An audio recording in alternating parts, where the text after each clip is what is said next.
Со овој зафат се предвидува во делот на булеварот Васил Чекаларов, значи на овој од расказитата према Ѓорче Петров,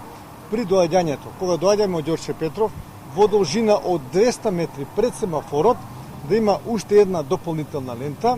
а во делот од семафорот према Ѓорче Петров, значи на исто така на Васил Чекаларов, проширување од 100 метри. Со ова ќе се овозможи да возилата кои што доаѓаат од центар према Ѓорче Петров, сега доаѓаат во една лента право и една лента лево. Со ова проширување ќе се овозможи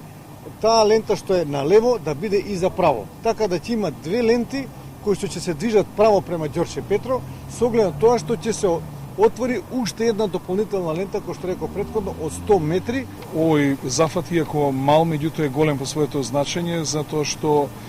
не само од протокот на сообраќајот на возилата, кои што доаѓаат не само од Ѓорче Петров и од општина Карпуш, туку и сите оние граѓани кои што доаѓаат од западниот дел на Македонија, практично ова е главната влезна артерија за централното градско подрачје во Скопје. Со ова се овозможува и многу помало загадување на жителите кои што живеат овде од околу оваа раскрсница, што значи дека има посебно свое влијание врз еколошкиот живот на граѓаните од овој дел на општината.